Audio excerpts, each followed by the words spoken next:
Thousands of students alerted to potential shots fired near the UNCW campus. They've gotten the all clear. I'm Alex Guarino with the live report. They are making changes just 2 intersections down at the intersection of 3rd and Dock Streets. There weren't a whole lot of visitors on Wrightsville Beach this Memorial Day, but one thing there wasn't a shortage of is a whole lot of trash. And this is still, as you can see, a very active scene here. Cars coming and going. At least a dozen vehicles still here, as well as the WPD Mobile Command Unit. We're also told that SBI is on scene, as well as the district attorney. It's time to hunker down. Florence is here. We wanted to let people know to stay off the roads. Look at how quickly this flooded in a matter of about 10 minutes. We have feet of water. It's hard to forget all of those images of the trees, branches, and debris that was left after Hurricane Florence. In total, 3 million cubic yards were collected. Now all of that debris has turned into this. I'm out here at the Cross Creek soccer field. The last time I was here was for supply donations. Before that, there were tents right where we're standing, where people were forced to stay. We're here for a much happier reason tonight, though. I'm here with 2 very special trunk-or-treaters. There are still so many unanswered questions about this water right here, the water that we all drink and cook with, feed to our children and our pets. And it's pretty evident here that really nothing has changed since we were here last, and that was in January. One of those most common myths that you're safest in a car because of the rubber tires, but it's actually the car's metal exterior that keeps you safe. It markets itself as a family attraction, and it is deeply rooted in family history. Water Park opens next weekend. Memorial Day won't be open through Labor Day weekend, and you can check out way more on our website. Oh no, we're floating away. Turn around.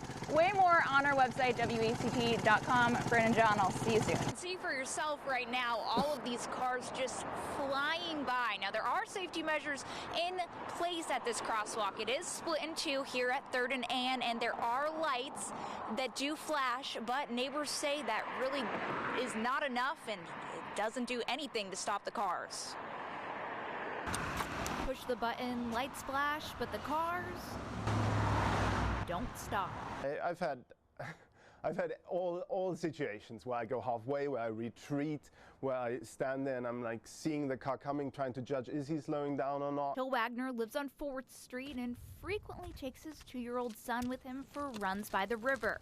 To get there, they have to cross 3rd and Ann, but Wagner says the safety measures in place don't cut it. On each side of the road, there are rectangular rapid flash beacons, lights that flash to alert drivers to slow down. I would say 75% of the time people don't see it, and I can't blame them. It's kind of not very visible, and so they just go through.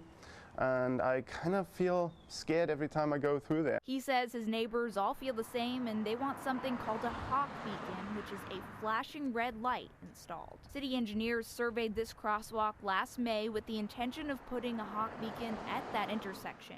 And the pedestrian volumes here just did not reach that level. Bennett explained the NCDOT only allows certain safety measures if state guidelines are met. This is not just specific to 3rd and Ann. The key message here is that where you have a crosswalk, North Carolina statute states that you have to yield to a pedestrian in a crosswalk, whether it's marked, signed, has flashing lights, even the hawk signal. So for now, Wagner is left waiting and waiting until it's time to reevaluate.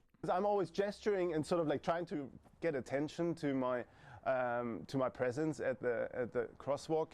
Now my 2-year-old has started doing the same thing. So as soon as we get there, he starts gesturing. And it certainly was emotional. I found myself switching back and forth between tears and extreme gratitude for all of the men and women who have lost their lives for our freedom. A crowd filled with veterans, Gold Star families, and proud Americans, all there to focus on the true meaning of this day. Kenneth E. Amato. Edward M. Anderson.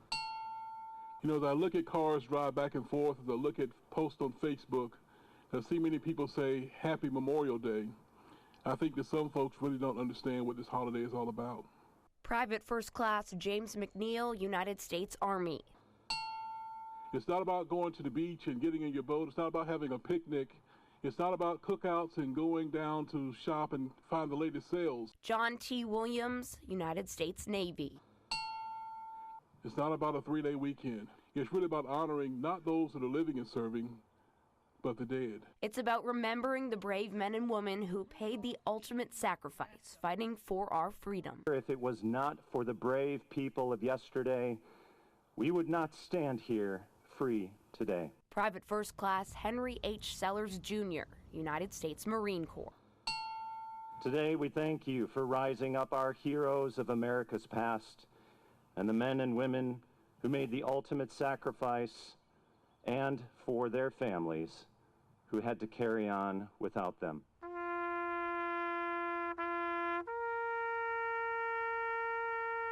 Those like Gold Star mother Leslie Butler, who lost her 25-year-old son 7 years ago.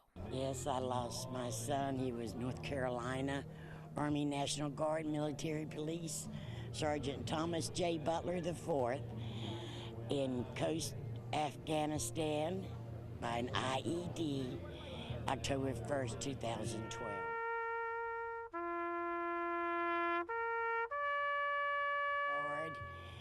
He was deployed in August and was killed the first day out of the gate.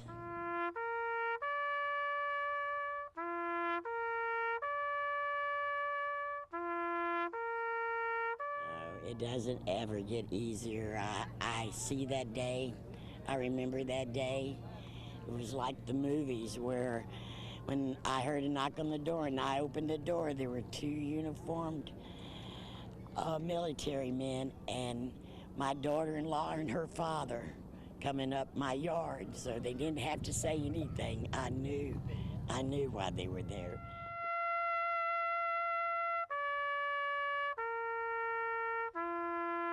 DJ just loved life. He just couldn't do enough.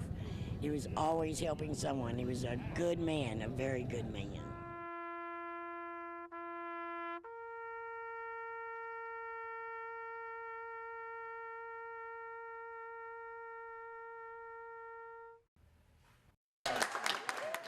May 1st marks a very momentous milestone for Miss Mary Trail. Dressed from head to toe in her favorite color, an outfit carefully chosen to celebrate her big day.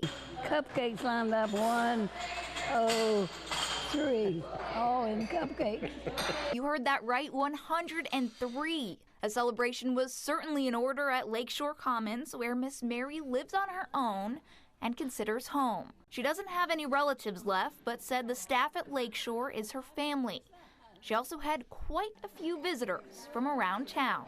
My heart doctor was here. My dentist, Dr. Clayton Smith, he was here. And a special visit from her pharmacist, too. Happy birthday! I'll follow you to the end of the world. Now, it's not every day you meet someone who's 103, so I just had to ask for her secret to longevity. I don't have no secret. But she does have some rules taught to her by her father. The first one is I don't drink alcoholic beverages because it destroys your liver, puts wrinkles on your face, and you could die. Her second rule: I never smoked because it destroys your lungs, also puts wrinkles on your face, and you could die. And the third: I like to treat people the way I like to be treated and be kind. her most important rule of all: Believe in God because He created us and we didn't get here by ourselves. It's not Miss Mary's rules that make her so loved by the Lakeshore staff, but her hugs, generously given out daily to anyone who wants one, including me. And as this bingo-loving, big-hearted woman dressed in blue gave me that huge hug, she invited me back for her 104th birthday party next year.